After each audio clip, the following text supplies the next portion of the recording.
आज बघूया दह्याची कढी किंवा ताकाची कढी सुद्धा म्हणू शकता। आता पावसाळा चालू झालेला आहे आणि पावसाळ्यात गरमागरम काहीतरी खावंसं किंवा प्यावंसं वाटतं, तर ही कढी तुम्ही पिऊ शकता, भाताबरोबर खाऊ शकता किंवा मग भाकरी आणि ही कढी कुस्करून सुद्धा खाऊ शकता। बऱ्याच जणांच्या हातून कढी फुटते, तर कढी फुटू नये म्हणून काय करायचं ते सुद्धा या व्हिडिओमध्ये सांगितलेलं आहे। चला बघूया दह्याची कढी कशी बनवायची। तर त्याच्यासाठी इथे एक भांडं घेतले, त्याच्यामध्ये 1 वाटी दही घेतलेला आहे आणि दही आता रवीने घुसळून चांगलं एकजीव करायचं आहे। गाठी फोडून घ्यायच्या आणि दही एकदम एकसारखं असं झालं पाहिजे। 2 ते 3 मिनिट कंटिन्यू याला अशा प्रकारे घुसळून घ्यायचं। आणि बघा आता दह्यातल्या गाठी फुटल्यात आणि दही चांगलं एकजीव झालेलं आहे। आता याच्यामध्ये मी मोठे 3 चमचे बेसन पीठ घालत आहे।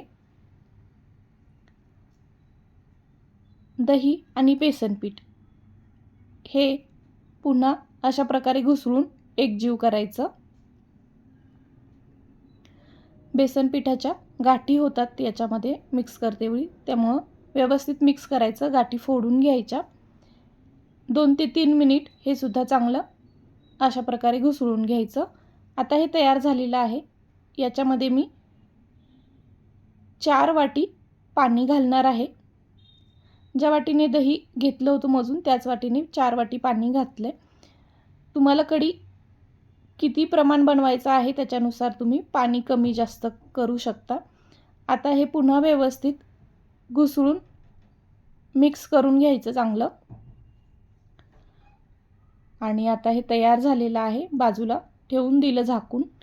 आता एका खलबत्त्यामध्ये 2-3 हिरव्या मिरच्या, लसूणच्या 6-7 पाकळ्या आणि आल्याचा 1 तुकडा आणि छोटा 1 चमचा जिरं घातलं। मी जिरं याच्यामध्येच घालते, फोडणीमध्ये घालत नाही। जिरं याच्यामध्ये कुटल्यामुळं छान कढीला चव येते।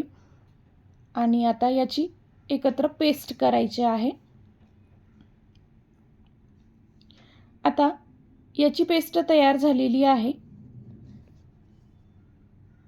आणि आता कढीच्या फोडणीची तयारी करूया।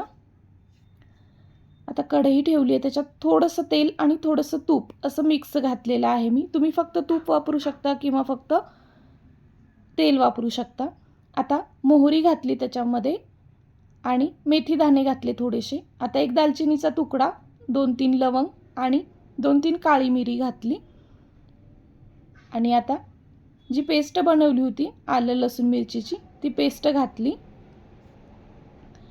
आता याच्यामध्ये मी 2 लाल मिरचीचे तुकडे सुद्धा घातलेले आहेत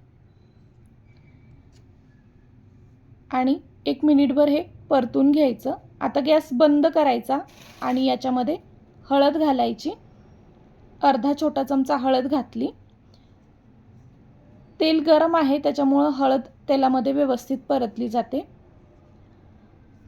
गॅस बंद करायचा आणि याच्यामध्ये दह्याचं हे मिश्रण घालायचं आहे। गॅस चालू करून जर दह्याचं मिश्रण घातलं तर कढी फाटते, त्याच्यामुळं नेहमी गॅस बंद करायचा आणि मग यात हे दह्याचं मिश्रण घालायचं। कढी फाटण्याचं हे एक कारण आहे की गॅस चालू ठेवला किंवा गॅसची फ्लेम फुल ठेवली आणि त्यात जर हे दह्याचं मिश्रण ओतलं तर मग कढी फाटते। त्याच्यामुळं नेहमी कढी बनवतेवेळी गॅस बंद करायचा आलं लसूण पेस्ट तळून झाल्यानंतर आणि मग त्यात दह्याचं मिश्रण घालायचं। आता बघा याच्यात मी मीठ घातलेलं नाही, मीठ सगळ्यात शेवटी घालायचं आहे। कढी शिजवून घ्यायची आधी चांगली आणि मग शेवटी मीठ घालायचं आहे। तर बघा आता कढी जशी जशी शिजेल तसं तसं त्याला छान पिवळा रंग येतोय। 4-5 मिनिट झालेली आहेत आणि कढीला छान उकळी आलेली आहे। त्याच्यात 1 चमचा साखर घातली आहे मी। याच्यामध्ये गूळ सुद्धा घालू शकता, पण गूळ कढी बनवून झाल्यानंतर गॅस बंद केल्यानंतर घाला, नाहीतर मग कढी फाटते कढी उकळते वेळी गूळ घातलात तर। आवडत असेल तर घाला। आता थोडीशी गोड आंबट तिखट अशी कढी आवडते म्हणून मी घातली आहे साखर, नाही घातली तरी सुद्धा चालेल।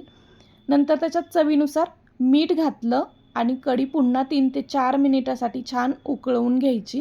लो गॅसच्या फ्लेमवरती टोटल कढी 8 ते 9 मिनिटं छान शिजवून घ्यायची किंवा उकळवून घ्यायची. कढीला छान टेस्ट येते.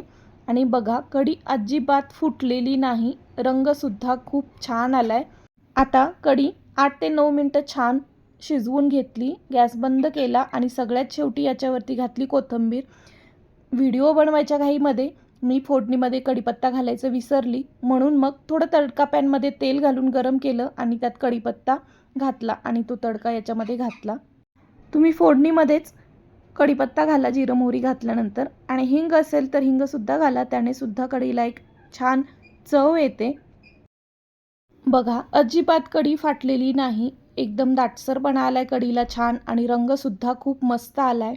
या व्हिडिओमध्ये कढी फुटू नये म्हणून ज्या थोड्याफार टिप्स सांगितलेल्या आहेत त्या जर तुम्ही फॉलो केल्या तर तुमचीसुद्धा कढी कधीच फाटणार नाही आणि एकदम छान टेस्टी दाटसर कढी तयार होईल.